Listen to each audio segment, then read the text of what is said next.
Hello, and welcome to the Permaculture Vine podcast, where we talk about permaculture projects and people. I'm your host, Cormac Harkin, and today we have Looby Macnamara with us. Welcome, Looby. Oh, welcome. Thanks for having me here. Great stuff. Do you want to just give us a short introduction, please?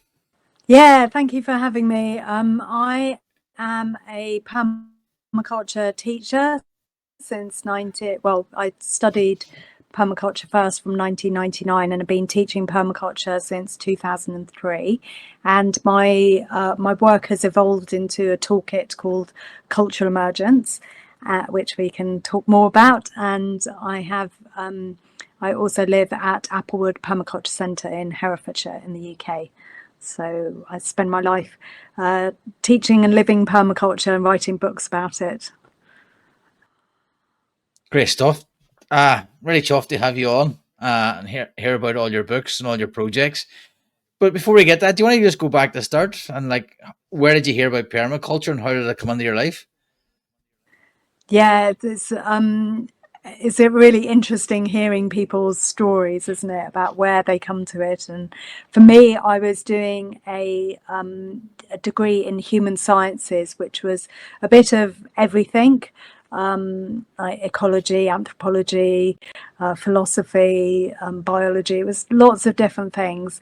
And I was writing an essay on something that I can't remember what it was, but someone was like, hey, you need to go and speak to so-and-so, John Paul, about permaculture. And I was like, oh, okay, what's that? And went and spoke to him, and a lot of that went over my head, to be honest, of what he was talking about. But he showed me his garden, which was just a small patio garden in the middle of Brighton. And so fully, town centre. There was no grass or anything. It was just a patio. But he had hundreds of containers there which had ponds in. He had about 11 ponds in this tiny space and was growing all this food. And so for me it was like a sensory introduction to permaculture.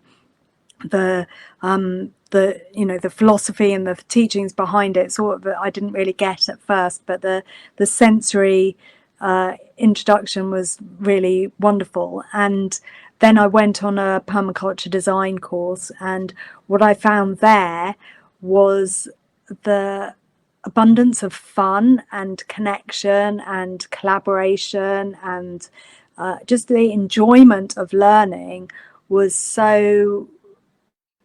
such a stark contrast really to my university learning, which was very dry, very much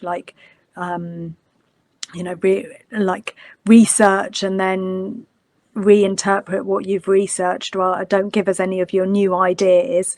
Whereas permaculture on the design course was all about let's use our imagination, let's work together on these things, and everyone has input no matter how much of a beginner you are. And that contrast of learning styles was what really made me go, wow, I like permaculture, I want to stay in this.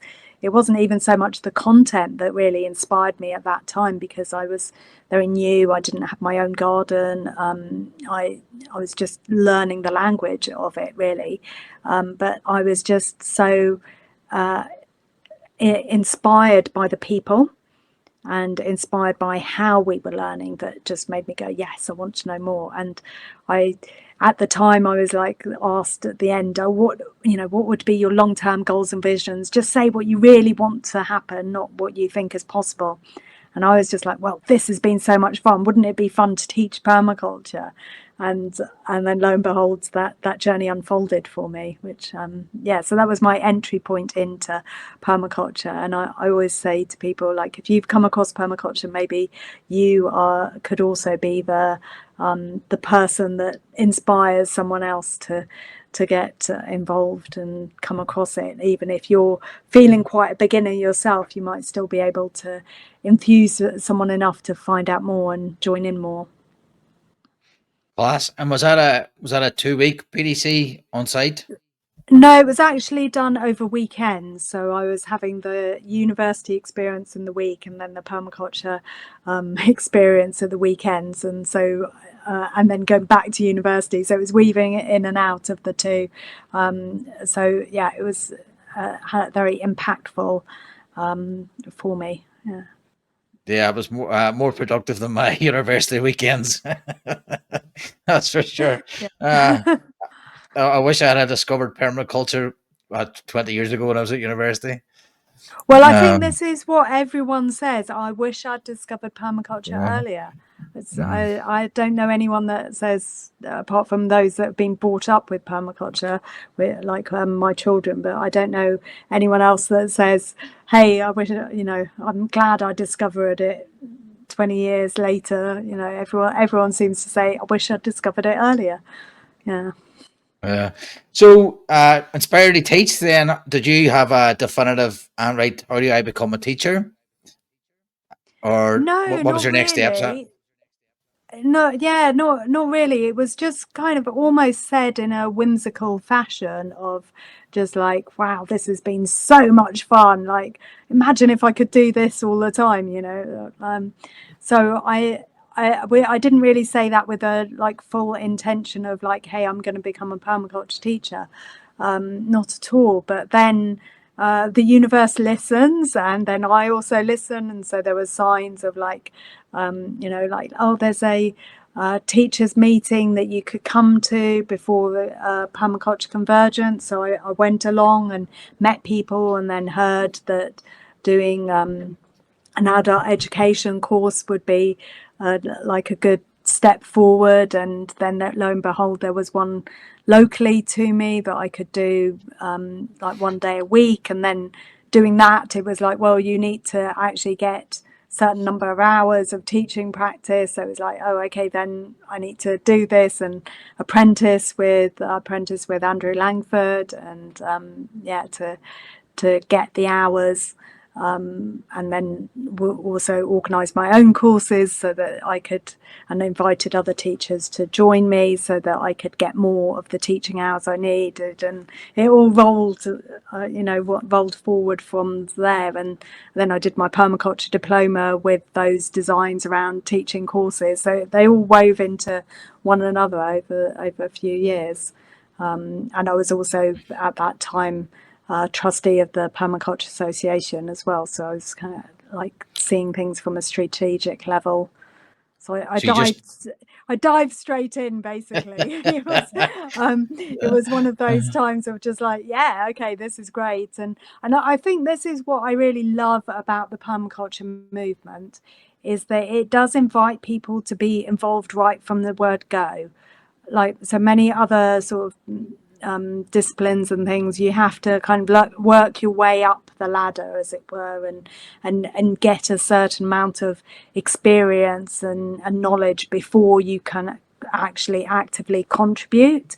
But the permaculture movement is just very welcoming of people right from the word go, and saying, well, you've got lifetimes worth of experience here. Let's see how we can use your skills and use your imagination and your ideas and your enthusiasm, and join in. And that's really been such a positive, supportive message that really encouraged me on my journey with permaculture. It wasn't like, oh yeah, in 10 years time you might be a useful member of the movement. It's like, no, great, you want to be a trustee, yeah, great, let's apprentice and let's do this and join in. Yeah, that was really the enthusiasm that I think still remains now, even though the movement has grown a lot bigger.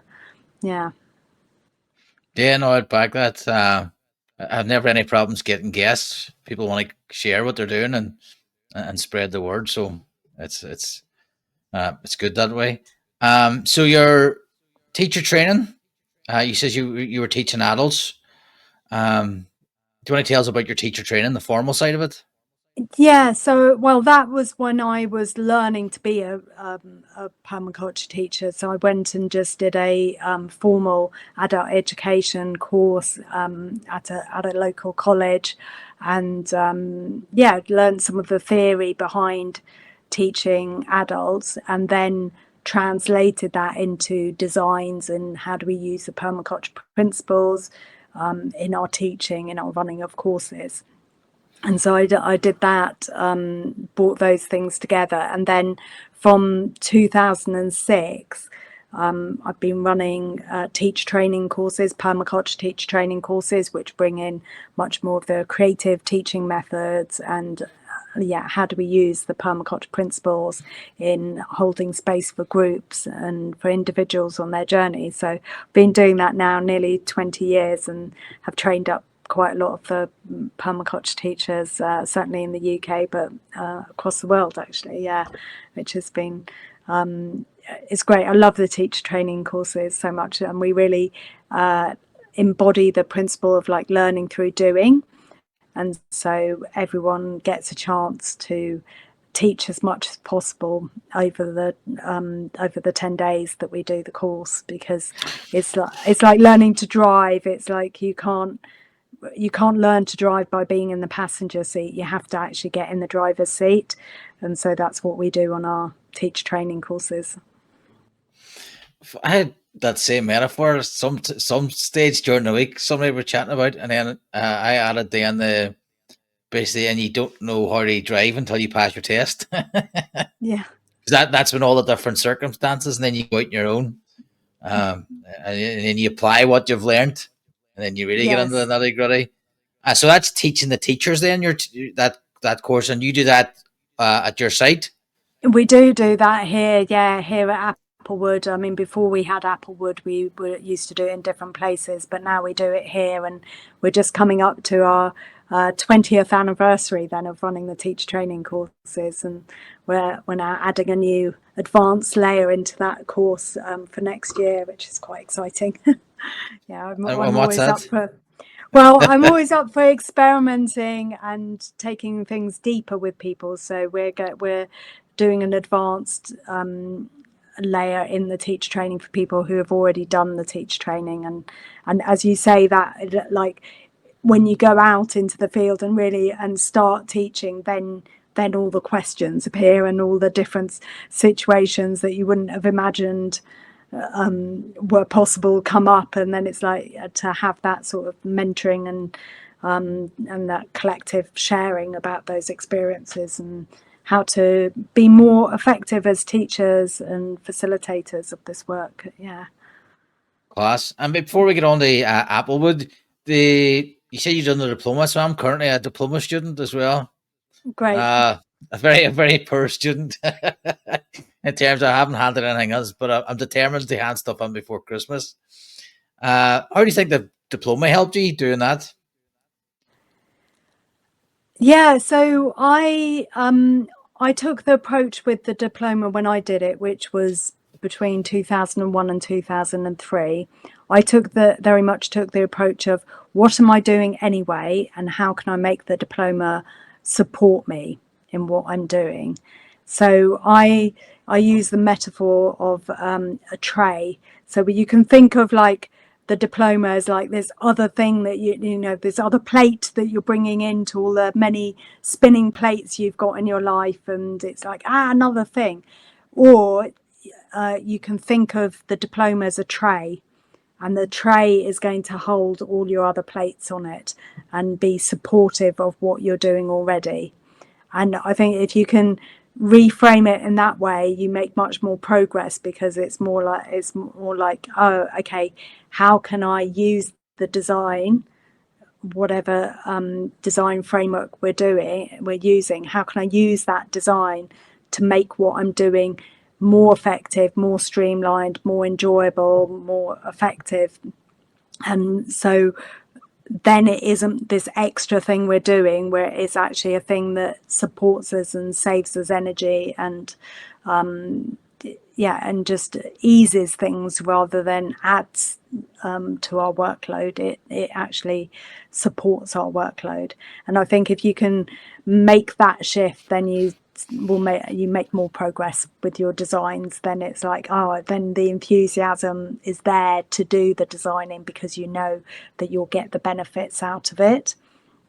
And so when I did my diploma, I was like, well, I want to become a permaculture teacher, and I'm doing this adult education course, which had very much coursework that I had to complete on it, as well as having to do this number of hours of teaching. So I was like, well, that's the diploma has to be the kind of thing that brings those things together, and weaves between the diploma, my teaching practice, and my adult education course, rather than it's another thing I need to do. And that was really how I was effective in doing all of those three things in about 2.5 years, which is quite quick for diploma people. Yeah, no, I have the stuff done. Like I have my pathway done. I have I think it's 3 or 4 designs done. I just need to sort of wrap them, put the bow on them, and submit them, Yeah, yeah, and get them assessed. and Uh, it is something, which I've talked about in my book, my new book, Design Adventures, which is all about the design web. And I have talked about that in there, of like how to make boundary design so that you have a sense of completion, and also how to, the joys of writing up designs as well, and seeing that as a learning process in itself. Because when you write something up, you see the blind spots and the gaps, and see also the really significant points in the process and the essence of your learnings and things. So there's a lot of learning that can happen in those stages of writing up a design, although I know they're not necessarily the most popular stages. yeah, uh, it's often quite because you've done the work. It's like it's like just right. You have to just sort of get your head down for a few hours or a few days and get it done. Yeah. Um, so Applewood, how did that come about? And what was your like gardening journey alongside doing the qualifications and the teaching? So I have Applewood with my partner Chris Evans, and we had also been saying on our long-term goals and visions for quite a while of like, we really want to have our own place to run courses. And at one point then we were like, hey, if we really want to make this happen, let's take it through a design process. Let's take it through the design web, which we did over a weekend, and we looked at our vision and our helps and our limits, and all the ideas we had, and then had some action steps out of that, and really made a commitment to making it happen. And then we actually called the design land search, and we were successful in finding land, but it didn't actually have a house on it. And we were just getting no's from the universe around like where finding a house nearby. And so we were like, well, this doesn't feel right. I don't know why it doesn't feel right, but we went, then we looked at the design again, and then ended up finding Applewood,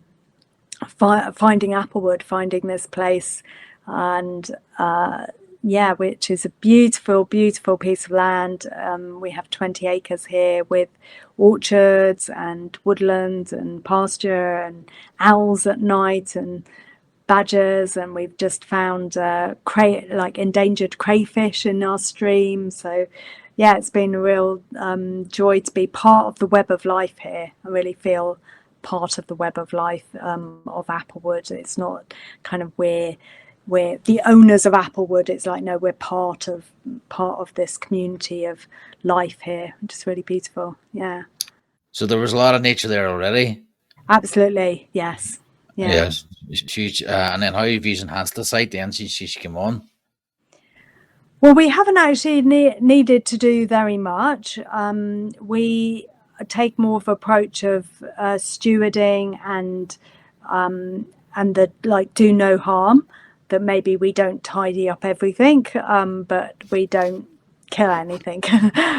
So we take that approach of do no harm here, which I think helps when you have a big site and you're like, wow, you could really get drowned in the job list. But I think, yeah, it's more important to feel about that we're doing no harm, and that's significant. Yeah. And throughout that design process, finding the site, would you have any advice for people who are looking for that site and who may be struggling to get it? What you've been through? Yes, yeah. So yeah, certainly take it through the design web. That would be definitely something that I know has worked not just for us, but I know that has worked for quite a few other people as well, because it really helps you to see what your limits are and to call in support and be really clear on your vision as well. What do you want to do for the site? Because when we came here, I was clear that I didn't want to like run a veg box scheme, for example, and but I wanted a place for courses. And when I came here, if I hadn't been clear about that, then I might have just looked at the place and gone, "Oh no, there's no way we could run a veg box from here." It's just the topography of the land is just, yeah, and what's here already wouldn't have made it possible. But I was clear, and I was clear that we wanted it for courses, and it just fit the bill for courses. It was like, oh wow, yeah, people will absolutely love being here. It's a real sanctuary. So that was so yeah, so that doing a design process to clarify your needs and your limits is really a useful way to go. And the second thing I would say about finding a place is to really put it into your heart and to articulate it in any way you can about how you are ready to care for a piece of land. Because there's so many people out there, people grow old and they're just like, I don't, I've got this amazing place, whether it's their garden or small holding or farm. I've got this amazing place that I've just poured my love and attention into over sometimes decades. And now I know that I need to leave it, but I don't want to just sell it and pass it on to anyone. I want it to be in safe hands. And so when you can really tap into how you are ready to look after a place and to tend a place, then that will attract people. It will attract, or you will be attracted to people who are looking for that as well.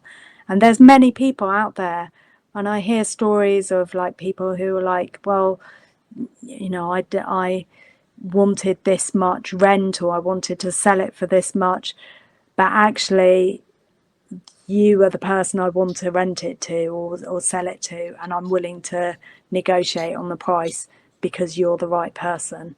And I hear that a lot. So I think to focus more on being the right person to look after a piece of land, than worrying about the money. Doesn't mean to say don't think about the money and don't try and generate money to make it happen, because that obviously is important, and we do live in a world that money is still the energy exchange that we are using, but it's not the only energy exchange, and there's many other ways in which you can prove to other people that you're a valuable asset for the piece of land. Yeah. Yeah. So Yeah, that's an interesting reframing of it. It's very helpful. Very interesting when they think about it, I say. Libby, just for our international guests, you're based in England. that's right. Yes. Yep. What county? In Herefordshire, so just on the border with Wales.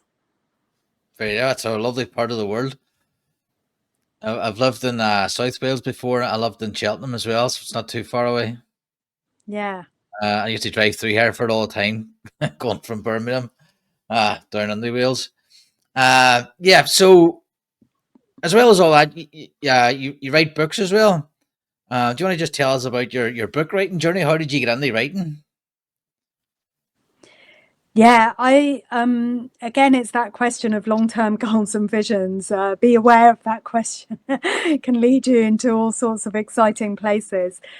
So I was sharing my long-term goals and visions of like, wouldn't it be great to have a people care book, focus like something that's focused on the people care ethic, because a lot of the literature, pretty much all of it, when I started, was about earth care, about looking after land and creating gardens and farms. And it's like, well, what about the people care ethic? And so I was sharing that it would be great to have a book about that. And maybe one day I'll write a book about it. And then it was like, oh, okay, actually, maybe today's the book I'll start writing about. Today's the day.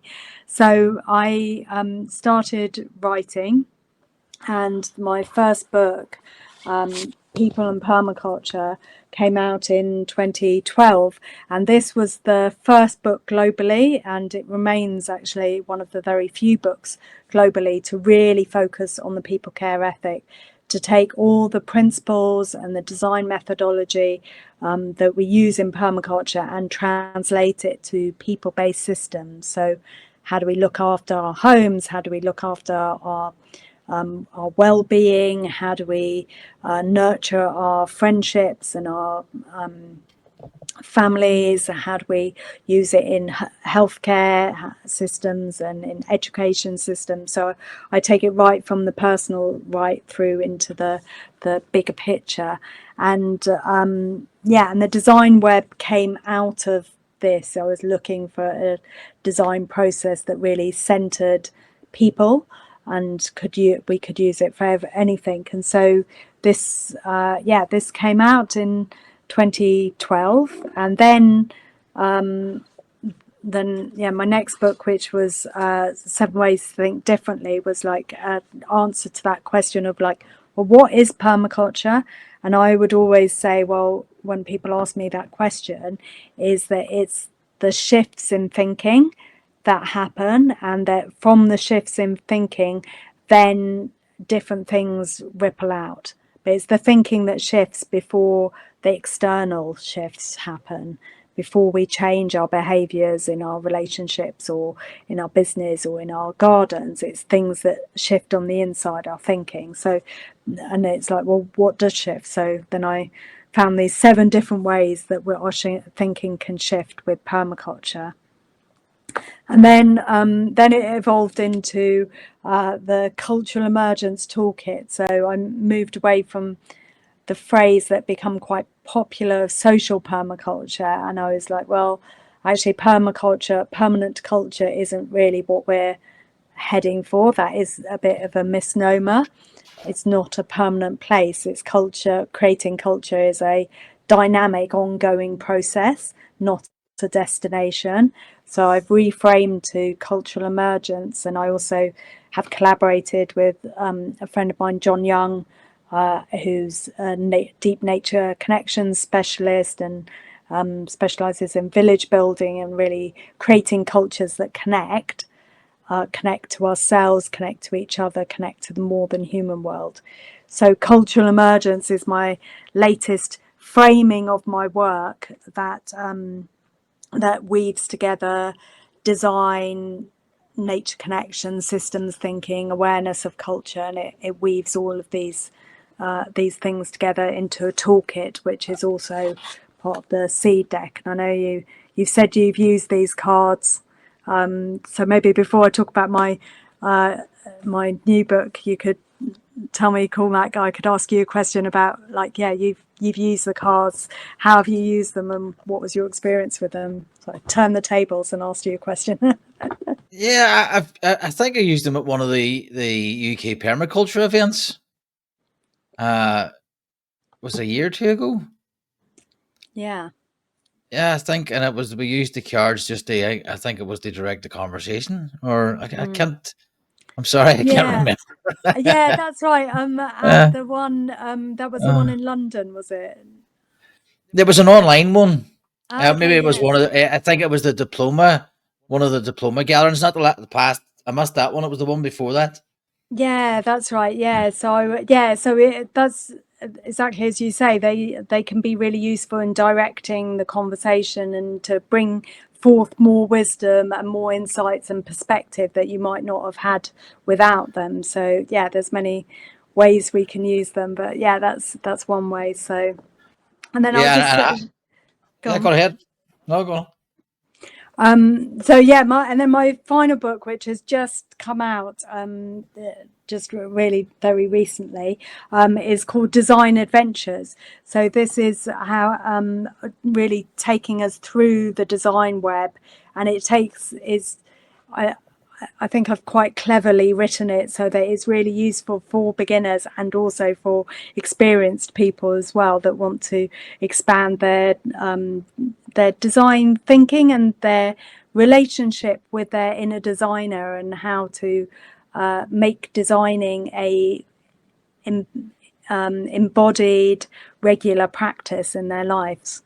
So yeah, that's my latest offering into the world, which I think will be incredibly useful for permaculture designers, and will be really useful as an entry point for people who want to know more about permaculture, or maybe ours, like, or think that permaculture is just about gardening, but would actually like, are really excited that it can be applied to so many more things.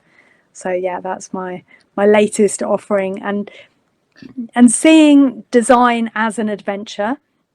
I think we can get quite caught up in the idea that design is like a product or something, a destination that we're heading for, but actually it's this ongoing interaction and conversation with the place we want to get to. So whether that's, I want to find my home, my ideal home, or I want to improve my effectiveness in the office, is like this designing as an ongoing practice. Yeah, it's something as a on my first couple of professional designs I never really thought about, but then started thinking about, right, well, you're handing someone this is a landscape design, so you're handing them that, but that's not it. Right. No, you have to work on the people. They have to learn, and also the land changes, and things are going to work. Things are not going to work. So it's almost like a starting place, and then Yes. they need that support as they go. And it's not a as well that you're just handling it them and that's done. They have to actively participate Exactly, in exactly. that And so it journey. has to, the people are always part of it. There isn't ever a land design. I say this is like, there is never a land design without people. There's always interaction there. Or if you're trying to have a land design without people, that's called nature getting on with it. But even then, you need to have a design around keeping the people out. So there's always Uh, people involved in every design. yeah, and then you have to accept too that people go through different stages of life. The periods with children, periods without. There's that journey, and everything changes. Which I'm finding out now that as my children get older, things shift in ways I never thought they would. And when you think you're getting on top of things, they just move on to the next stage. Absolutely. But parenting is definitely an adventure, isn't it? Yeah. So do you do land designs?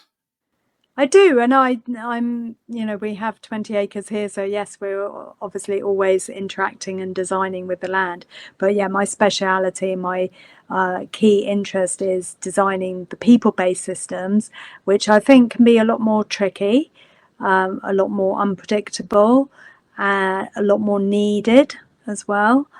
And I think that there's, if we could get really skilled at designing for and with people, then I think we could really shift a lot of things in the world if we really engage our inner designers, engage that visionary aspect of ourselves, engage our own agency and our own self-awareness, all of these things that we can engage with the design process, with the design web, that we then have much more power of transforming ourselves and transforming the world around us, of really making the big steps that we need to. in the world, which, let's face it, we do need to make big steps in the world away from the direction we're currently having moving in, and to do that with the permaculture ethics at the heart. That is the really critical thing. Yeah, because I was going to ask you that question. How do we make permaculture more mainstream? How do we not convince people, but show them that there is a better way of doing things? Mm. Yes, that's a big question. I mean, this was one of my motivations for writing People and Permaculture, was to move away, not move away from, but expand the reach of permaculture, expand the definition of permaculture, so that people that don't have access to land or are not interested in gardening still can find it relevant to them. And to really just widen that accessibility and realize that we really can use it for all aspects of our lives, which people have said for a long time, but there wasn't really the literature to back that up. So with People and Permaculture, it's like showing people how to do that. And then with Design Adventures, having design adventure guides in there, so people can design their health and well-being, or their culture of effectiveness, or designing an event, anything from a birthday party to big conference, to and a land-based adventure guide. So there's lots of different like guides in there that you can follow, and I think making it more accessible to more people, like bringing it into their everyday lives, I think could really go a long way to expanding the reach of permaculture, so that it's not just, I don't have a garden, therefore it's not relevant to me, but like, yeah, I use permaculture, like working out how best to get my kids out of the house in the morning to school, or the really sort of simple basic things in life. How do we tidy our house? How do we create loving family relationships? So really making a difference on the day-to-day with people, I think, will go a long way into making it more mainstream, just giving that agency to more people. I think that's one of the key things that people love about permaculture, is that they regain this sense of agency, that they're not just like, the news is so overwhelming and we're so small, what can we do, and falling into that like depressive hole that we're almost encouraged to go into, but actually going, well, yeah, the problems are big, there's no denying it, but if we connect with other people, and that sense of like, well, yes, I can make a difference, and maybe that difference is just being felt in my own life, maybe it's being rippled out into my family and friends, who knows where that will go. And that's, I think, will really help more and more people get involved.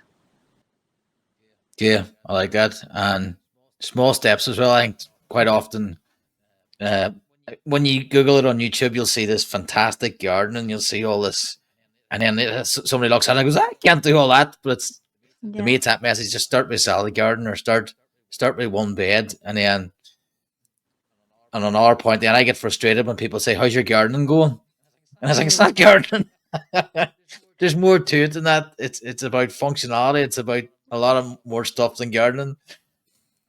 Yeah, I think that is something that I've definitely struggled with, of that myth that permaculture is just about gardening, and that is part of the impulse for renaming and rebranding to Cultural Emergence, which I think of as social permaculture 2.0. It's the upgrade of social permaculture, and it is like directing us to culture, because that on a culture is what drives politics, it is what drives technology, education, health, media. All of those things are both driven by culture and are and drive culture. So there's a cyclical relationship there.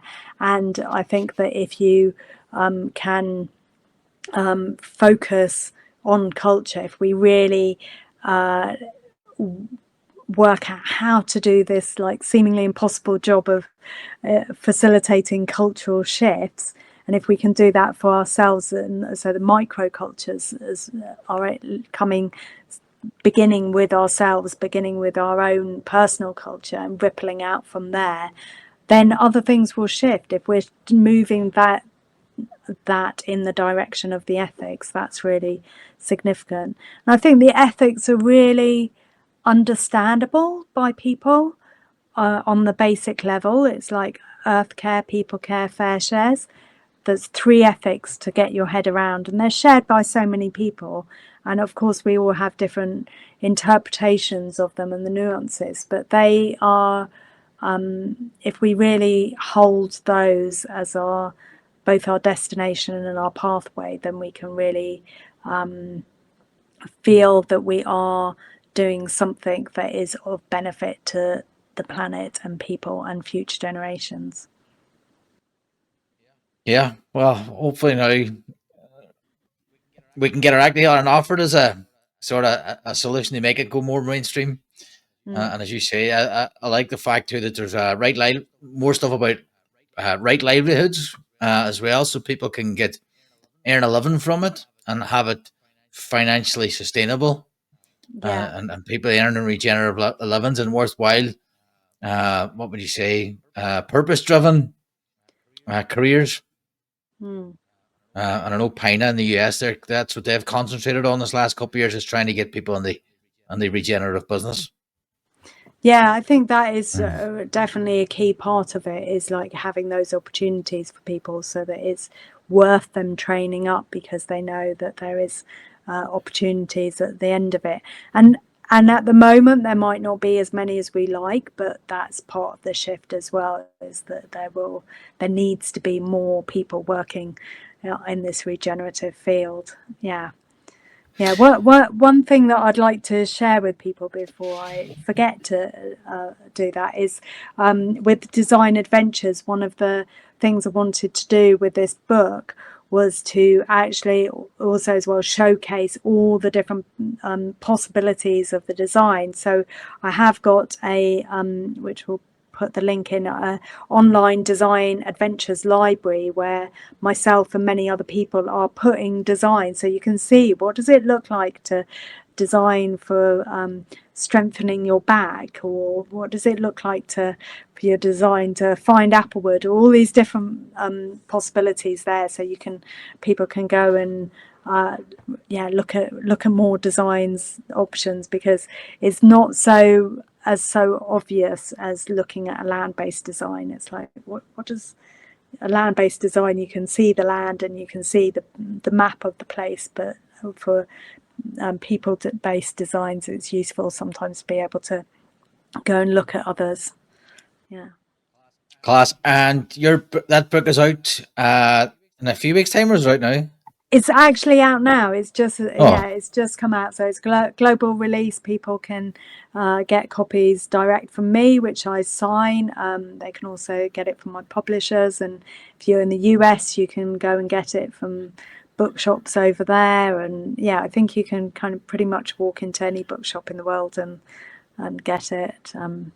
Yeah, don't go and get it from your online, the online giant. yeah, Boycott the online we all know who giant. that is. Yeah, Yeah, but people can get it, and it's already traveling around the world, which is just amazing. Yeah. class. I'll make sure I get a copy. Um, so what's next? Anything in the pipeline? Any big plans? Oh yeah, so that's a great question. I there's always more things to come. Yeah. Yeah, well, I'm working on so the the mission for Cultural Emergence was to create a really profoundly effective toolkit to challenge and awaken, move and invigorate, nourish and empower individuals and communities into a fertile state of cultural emergence. And we have that toolkit now. That toolkit is there with the book and with the seed deck. And so then the next mission, it's like, well, what's the next mission? So the next mission that we're working on at the moment is to strengthen the networks and of people using the toolkit. So that we, so on a course recently that I did, someone said, well, cultural emergence starts within, but you don't have to do it alone. And I thought that was just a brilliant way of summing up what I'm working on at the moment is how to. We've got this online platform, which is where the design library is, and where people can join the Cultural Emergence Collective and be part of a group that are all using it and growing and reflecting together. So that's what I'm currently working on. Yeah, thanks for asking. Class. And where have you got a link for that you can give us to include? I have, yeah, certainly. But yeah, if people go to my website, cultural-emergence.com, they'll find my books and find all sorts of other things on there and the online community. Yeah. Great stuff. Any final thoughts? Yeah, well, thank you. I think just kind of going back to the first question you asked, which was about like, how did I come across permaculture? And I think it's just so powerful for us to think that each of us can be this node of connection for other people, and you might be the person that starts someone off on their journey that then they go off and write books like I've done, or start a podcast like you've done, or teach courses, and you never know what ripples you might set off in someone when you just introduce them to permaculture, to cultural emergence, to any of these tools, and they're available. And the more that we use them, the more that we share, the more we collaborate and harvest collective wisdom, the more powerful we're going to be in making the change that is needed for ourselves and for future generations. So yeah, be the change, be the ripple that ripples off into the world. That's class. Looby, thank you very much. Guys, all the podcasts now are hosted over on substack.com/at the Permaculture Vine. And as well, we have a small community over at school.com where we can chat about the episodes, get updates, behind the scenes stuff. So if you want to join us over there, that would be great. You'll see me over there. We have a live every Friday night just for the community where we come on, we chat permaculture for an hour, and we put the worldly rights over a cup of tea or a beer. Love it. Yeah. Again, Looby, thank you very much. It's been really interesting, and it's been really nice to get to know you a wee bit as well. Yeah, thank you, Cormac. And yeah, just an invitation for everyone to join the design adventures and start your own design adventure. Yeah, thanks for having me. That's great. Guys, that's been Looby Macnamara on the Permaculture Vine podcast. I'm on chat. He's on the next one. Cheers.